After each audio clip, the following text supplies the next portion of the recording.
right? So if it is from vertex Q, then it goes perpendicular to the opposite side. So it would be perpendicular to PR. So the gradient of PR, remember that's the first thing that you do for the altitude. You find the gradient of the line that it is perpendicular to. So the gradient of PR, you just do that. Let me just quickly write down the coordinates to get that. He was -2.6. Q was 5.9. And R was 3, -3. Okay, so for the gradient of PR, you went 6 minus -3. That's where that plus 3 is coming from. And then -2 minus 3. You got that answer. Alright, so the gradient of the altitude multiplied by that gradient should give you 1. Now guys, this might seem quite difficult to do, but like I said before, you can use your calculator, right? You can say -1 divided by this fraction divided by -9/5. And if you just type that into the calculator, it will come up as the answer there. So this is the gradient that we're going to put into our equation. All right, that is the gradient of the actual altitude. Along with that gradient, we need to sub in a point on the line. So if this altitude is going from Q, then Q is on that line. That's the only one that we can sub in this case. 5.9. So you do y minus the y value, so y minus 9 equals the gradient that we calculated there times x minus the x value. Then you multiply the bracket out, and then you move the 9 over and you add 1.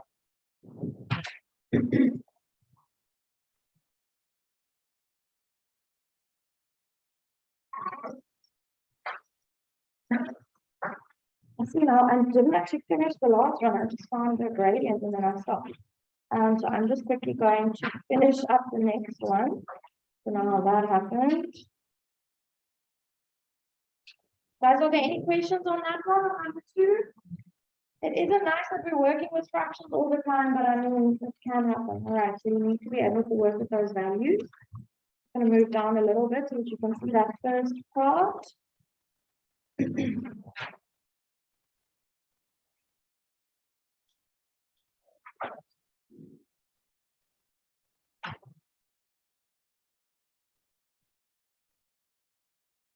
Oh, I did it on a different slide.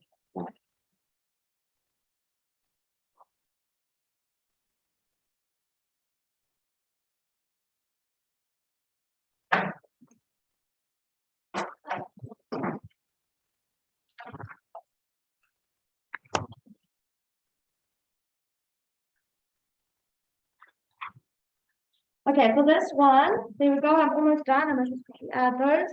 So for the next one, they were saying that you now are finding the altitude from point R. So that means that it has to be perpendicular to PQ, the opposite side. So that's the first thing you find, the gradient of PQ, the gradient of that side. Again, by doing change in Y over change in X, and you should get 3/7. Then you put that 3/7 into your gradient equation, right? Because the lines are perpendicular, the product of their gradient is 1.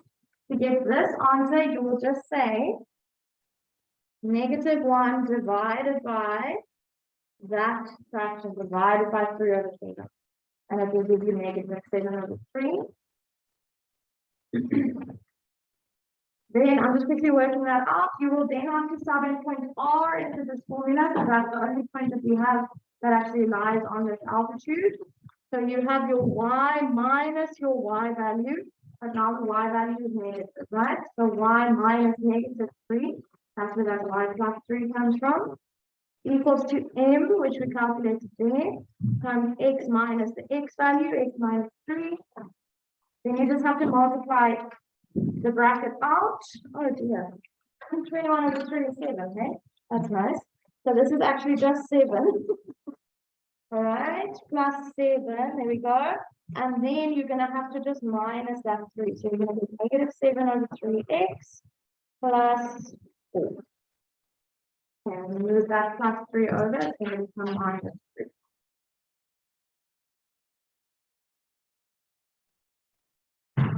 Let me know if there are any questions there.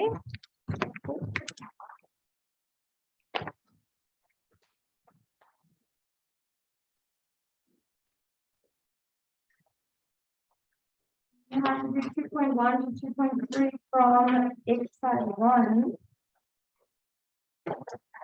Just find it. I have to do it over here.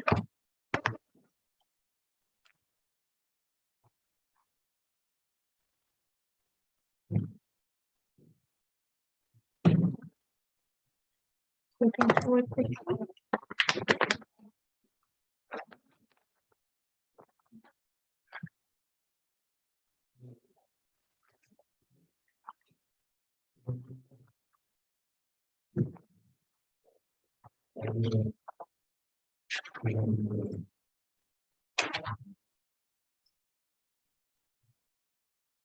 Okay, guys, exercise 1. There you go. There is the first question. So in exercise 1, they told you for number 2, they said that these are the 3 points that they've given us, A, B, and C. And then in that sentence, they also say that A, B is a median. Now, what you need to recognize is that A is one of the 3 points that they've given us. Right? So if they say AD is a median, does it make sense to you that the median is going from point A? Because A is one of the letters, right?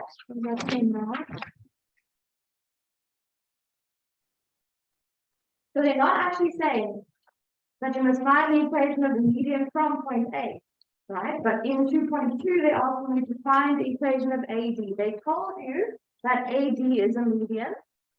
They didn't tell you which point it's coming from, but guys, there's an A in that name. So does it make sense that this median is coming from point A? And then remember, the median goes to the midpoint of the opposite side. So if it's AD, then that makes sense that D is the midpoint of the opposite side. Right? So A is the vertex, and it's going to D, which is the midpoint of the opposite side, which is B. Okay, so they gave the information in a different way. They told you what the name of the median is. They didn't tell you which point it's coming from. But you could figure that out by seeing that A was in the name of this line. All right, so AD is a median. That means that it's from A, because A is in the name. Therefore, it has to go to the midpoint of the opposite side, which is B. But if they're calling it AD, it means that it's going from A to D. So D then has to be the midpoint of that side. That's what they're asking you to do in 2.1. They're asking for the coordinates of D. But before you could find the coordinate of D, you first have to figure out that it is actually the midpoint of D.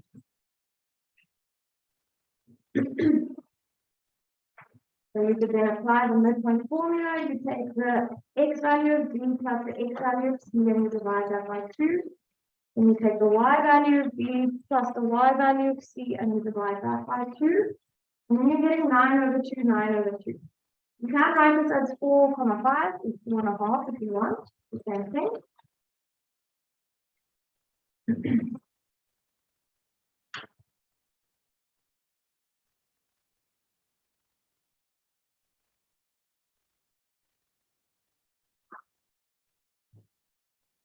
So that's going to be on like this.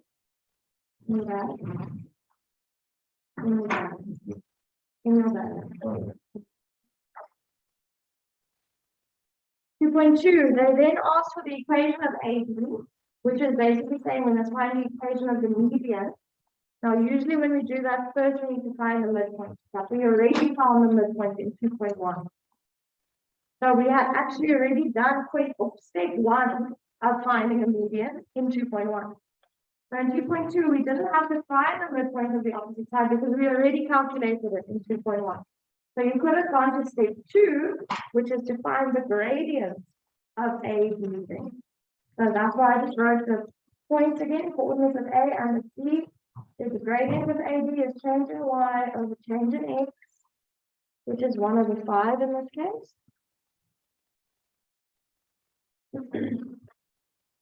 So then from there, you have to now sub in either A or D. Again, because D is working with fractions, I decided to sub in A. That would have been easier. So I subbed in A and then I got to that equation.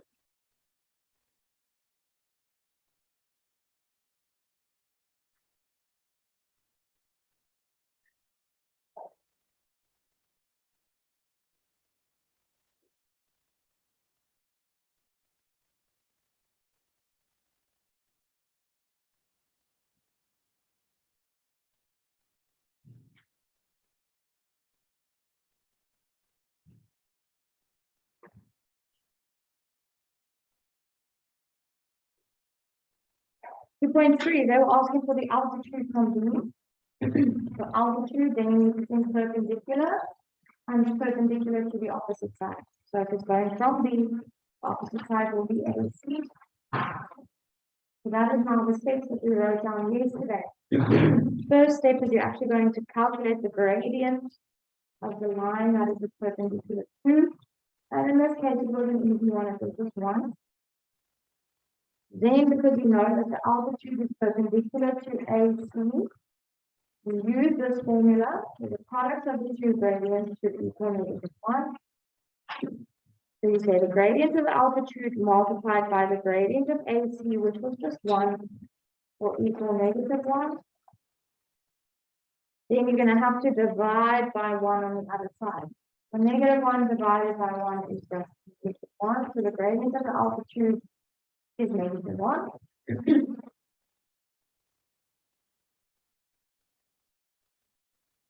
Next step is you are going to sub in your m value. So my m value is -1, so I just put that -1 there in front of the bracket. You could have written the 1 there, that's just fine, doesn't matter. Then remember, for the altitude, there's only one point that you can actually sub in, and that is the point that it's coming from. So point B. So that is the point that I subbed in, point B, 3, -3. So it's y minus the y value. But now the y value is -3. So this is saying y minus -3. That's where that y plus 3 comes from.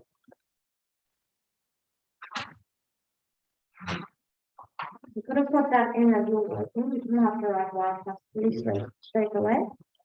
Equals -1, your m value, times x minus the x value of the point. So x minus 3. We multiply that -1 into the bracket, you get -x and then plus 3. And then what happens here? When you move this plus 3 over, it's going to become -3. So you're going to have plus 3 minus 3, which is just 0. So you actually just end up with y equals -x. That is an equation of a line, right? The answer can be that. So that is the equation of the altitude function.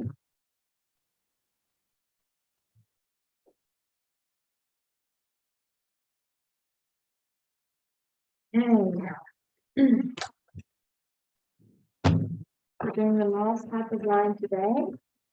Guys, yesterday there was a lot of not paying attention, not taking down notes, not looking at the board, sleeping. Can't carry on like that. Every time you miss a lesson because of something like that, or every time you don't take down a note, you miss all the topic. Right, we're basically doing a topic per lesson, so please, you have to pay attention in class.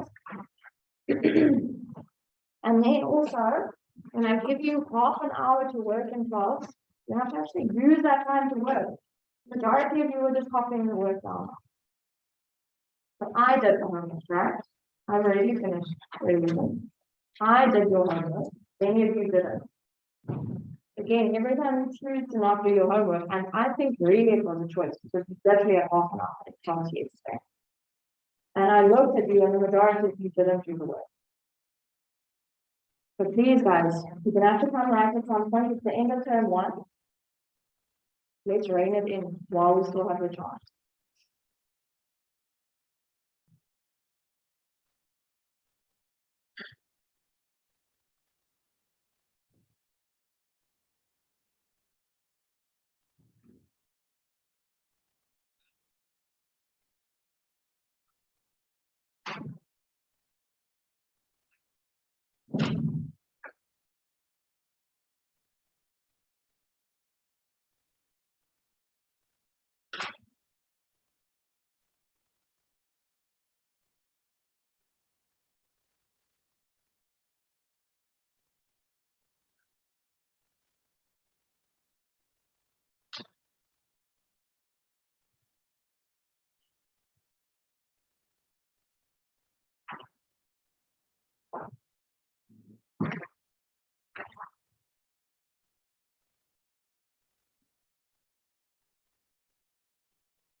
Okay, perpendicular bisector is the last type of line that we're going to do. And it's also one that is very different from the other two.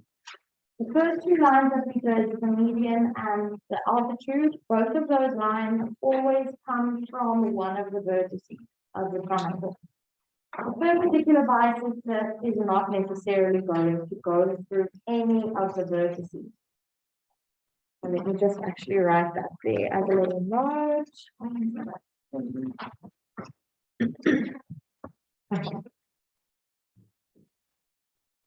Okay, does not always pass through the vertex. You'll see now when we go with the example why that is.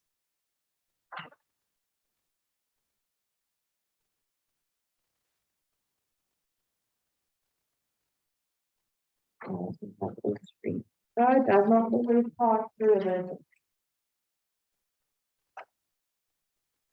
The other two, the median and the altitude, they will always pass through it. Now, perpendicular bisector, we all know what the word perpendicular means, right? It makes a 90-degree angle with the line. And then bisector, that part of the word, or the term, the name. When something bisects something else, it cuts it in half, right? So this, the perpendicular bisector, is a line that is going to be perpendicular to another line, but also bisect it, also cuts it in half. So it's going to go through the midpoint. So guys, I want you to look at your BC and again just kind of estimate where the midpoint of that line will be.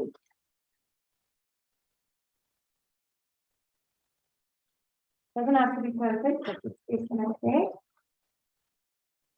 Now the perpendicular bisector has to go through this point, but it also has to be perpendicular to this line. Now guys, it's going to look like this, right? If it's perpendicular, we can just kind of guess, right? We can just estimate there a 90-degree angle.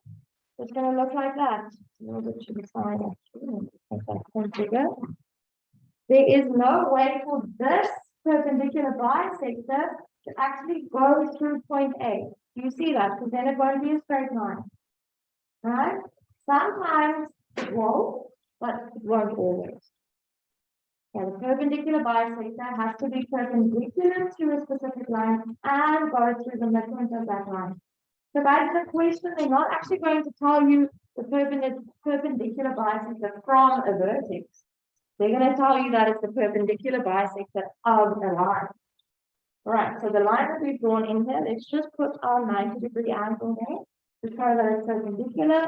And let's put our small lines there to show that that point that we've made is the midpoint of that line. Can we call that point D? Is that fine with everyone? We are introducing that later. It wasn't there already, right? Point D. So we can say that AD, no, not AD, sure, sorry. What else can we, we're gonna have to put another point on here. Never mind, let's just highlight it actually, sorry. Let's do that further. Okay, so that highlighted line is the perpendicular bisector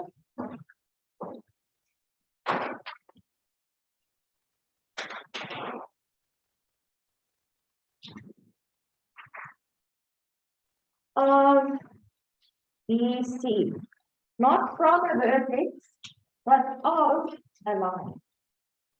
So that's the information that they're going to give you. They're going to tell you which line this perpendicular bisector is actually going through. So we're going to have to find the equation of this line, right? We're going to have to find the equation of the perpendicular bisector. So let's write down here at the bottom to find the equation.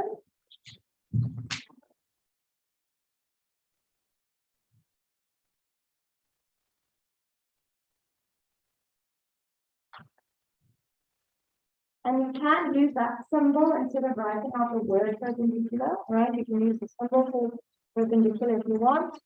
And then bisector, unfortunately, there isn't a symbol for that. So we'll have to write that word. But guys, remember that we are finding the equation of a line, so we're looking for y equals mx plus c. That's how our answer is going to have to look. So just like in the previous questions, we're going to have to be able to find the gradient of this line, and then you're going to have to sub in a point on this line. Okay, so those are the two things that we need. At the moment, guys, we have no information about this line at all. All right, point D, we put that point there, it wasn't given. The only thing that will be given, again, like in the other questions, will be A, B, and C, those coordinates. So we need to somehow find the coordinates of at least one point on this line. Now guys, what point is this D? How did I put this in? What point was D originally? Before I even drew the perpendicular bisector through it. I said we must estimate where the midpoint is. All right. So that point D, that is the midpoint of BC. That is the only point that we can find that actually lies on this line. All right. So that will be actually not going to be step one, but we are going to have to do that eventually. We need to find M. Now guys, when we did the altitude, right, the altitude is perpendicular to a line. Do we remember how we found the gradient of the altitude? So we can do first. We can look at the steps that we wrote down yesterday. First, we found the gradient of the opposite side, right? The line that the altitude was going through. We're going to do the same thing here. We're going to find the gradient of the line that the perpendicular bisector is going through, because we're going to have these two coordinates, right? So we're going to find gradient of BC, and in brackets, I'm just going to say what that is. That is the line that the perpendicular bisector is going through.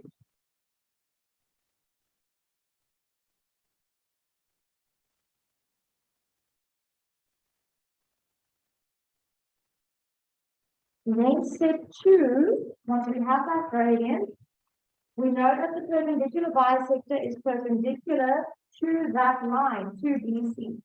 So if we have the gradient of BC, we are again going to use this formula, gradient of perpendicular bisector times gradient of BC should equal -1. Right? Because they are perpendicular. It even says so in the name. You can use that formula to calculate gradient of the perpendicular bisector. Sorry, we haven't tried it time.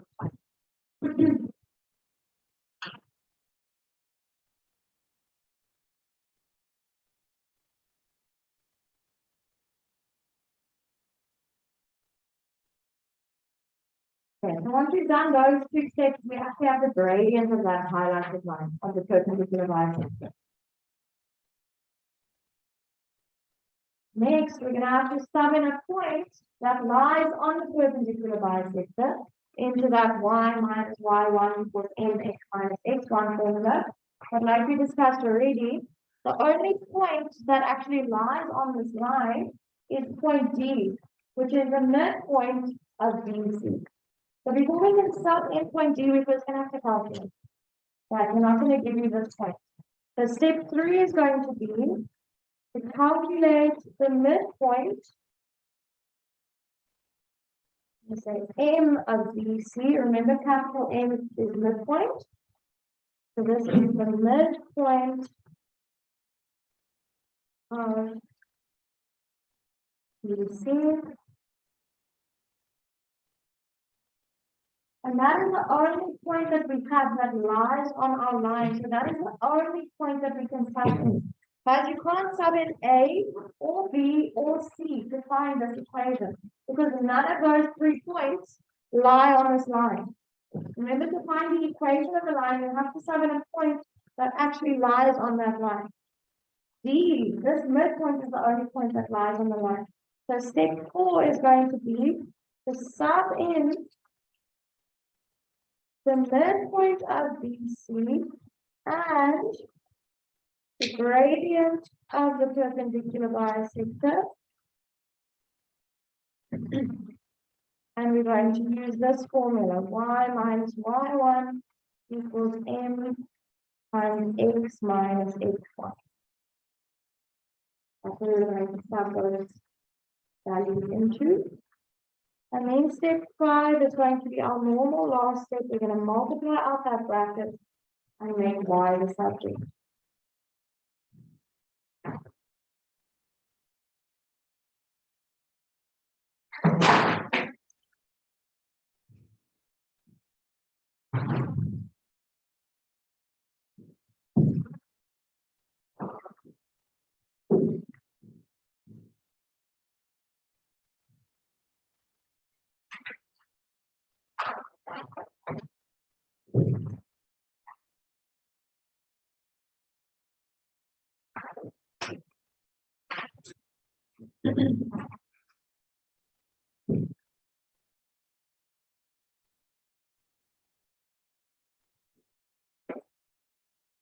Okay, so we're going to do an example.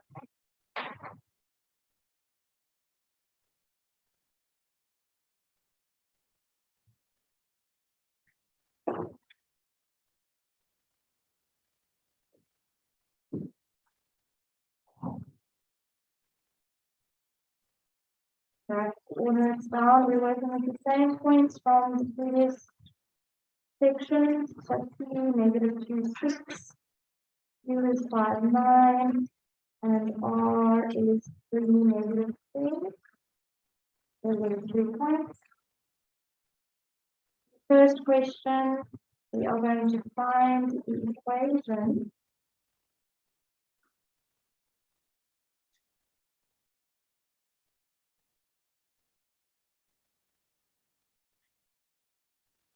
of the perpendicular bisector on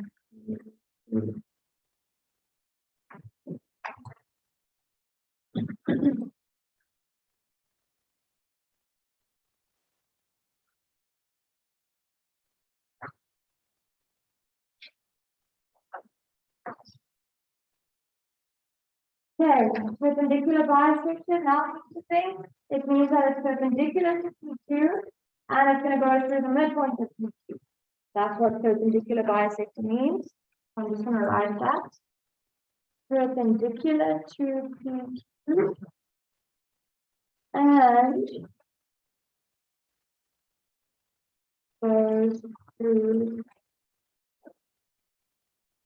the midpoint of P2.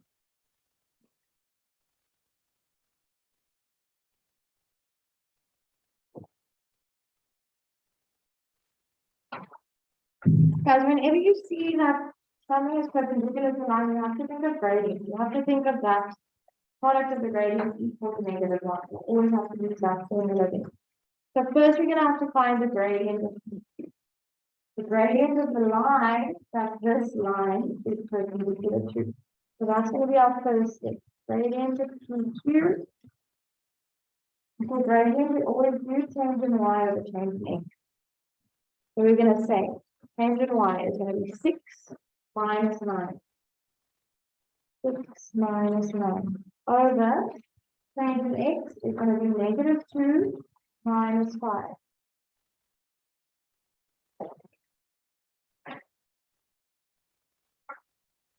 You can type that straight into the calculator or you can work it out in your head.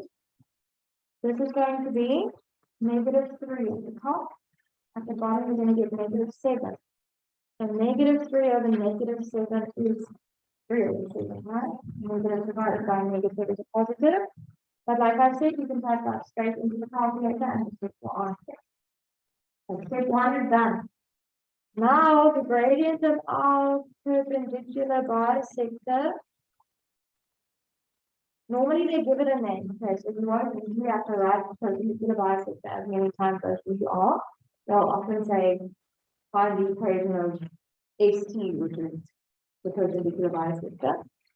So that one multiplied by the perpendicular, sorry, the gradient of P2 is -1. That's the formula. So now we put in our gradient of P2, which we calculated, which was 3 over 7. the gradient of perpendicular bisector multiplied by 3 over 7 is equal to -1. Now we're going to have to say -1 divided by 3 over 7. On this side I'm multiplying, guys. On the other side I have to divide. So we're going to get that the gradient of the perpendicular bisector is then -7 over 3. Again, you can just type that into the calculator. -1 divided by 3 over 7. I'll just write on the side. That's how I got that answer.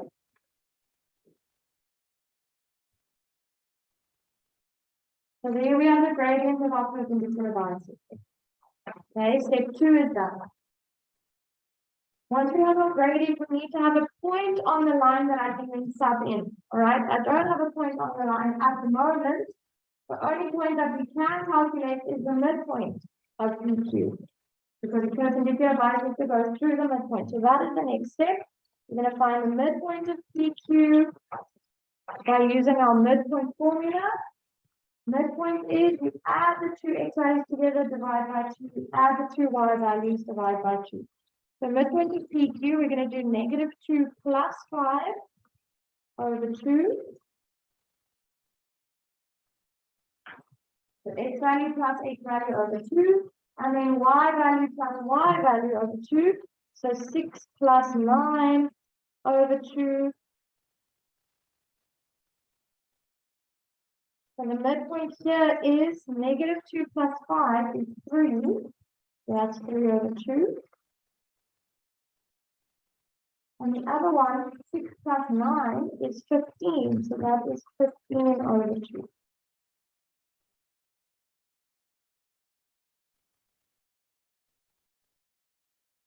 I ran out of space, so I'm just going to carry on like I'm going to use the arrow and just carry on the side. But if you still have space, you can carry on underneath. Now guys, we're going to sub in this gradient and this point into our y minus y1 equals mx minus x1 formula. Alright, so I'm just going to use an arrow. I'm going to come here. Now I'm going to sub in this point, 3 over 2 and 15 over 2. Our formula is y minus y1 equals m times x minus x1.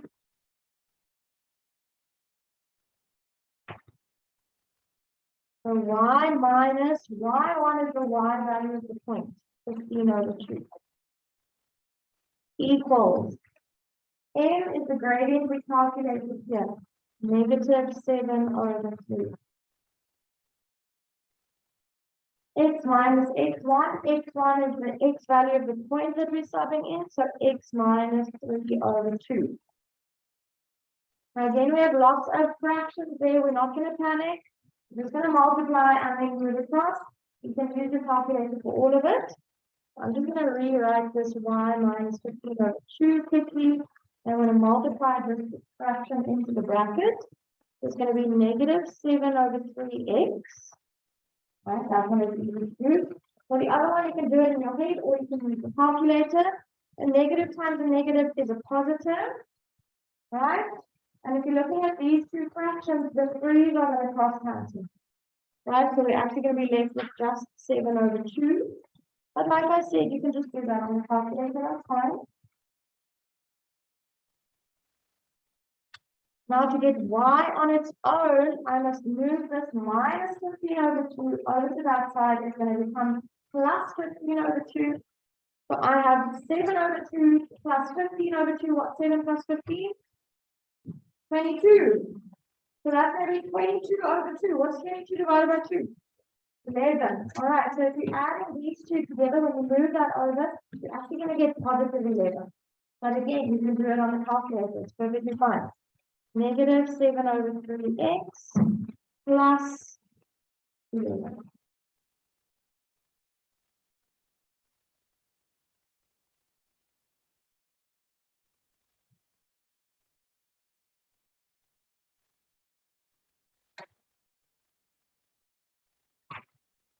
Okay, I'm going to give you some questions to practice on your own.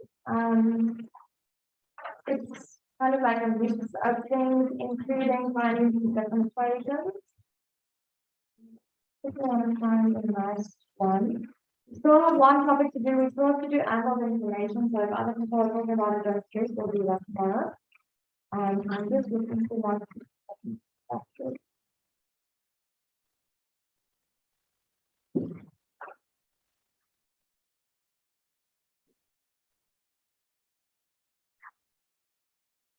Okay.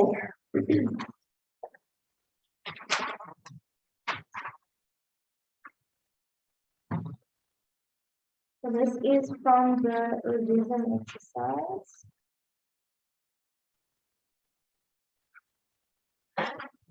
On page 67.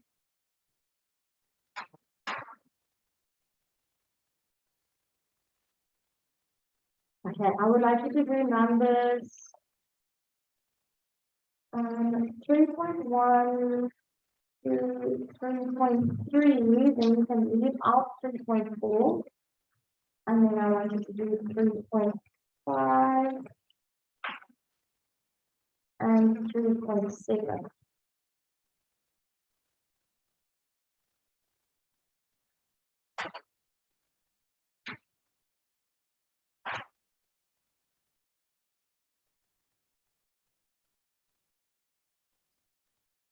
And also just from number 5, just 2 questions. I want you to do number 5.4. I will choose the one that and 4.5. Sorry, 5.5.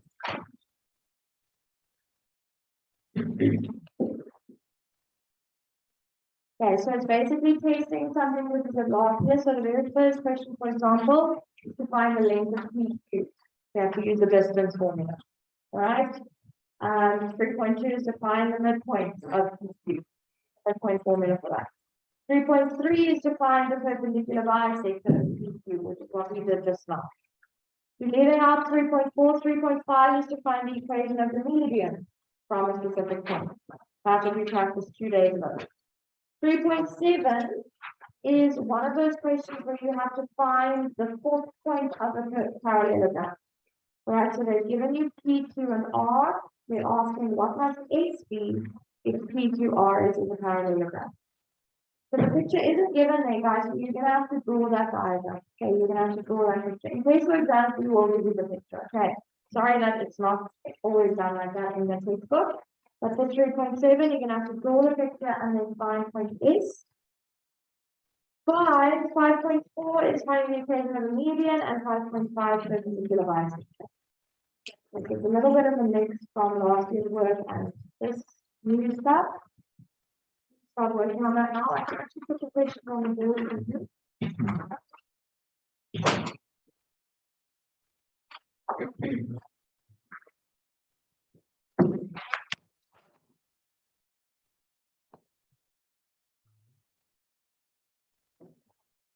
Okay, let's see. No, that's like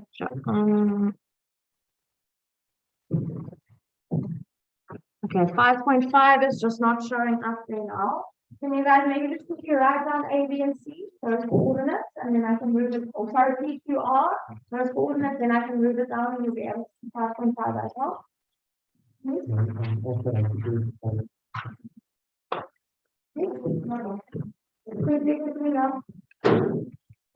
Right now, P, Q, R there, I'll move it down for you. Then all the questions that you have to do are on the board. So the heading will be revision page 67.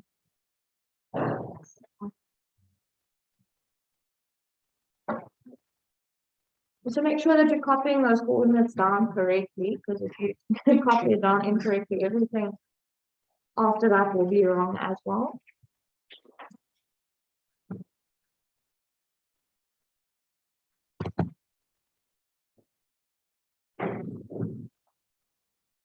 So done copying those down. P35, Q -1, -5, R is 4, 1.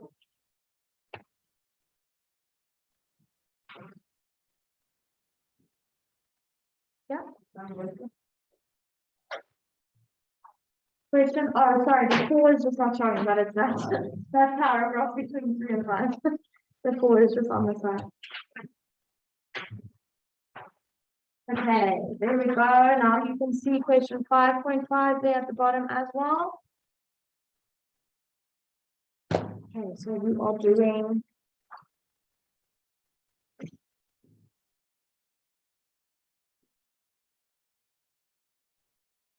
okay, we're going. You have about 18 minutes.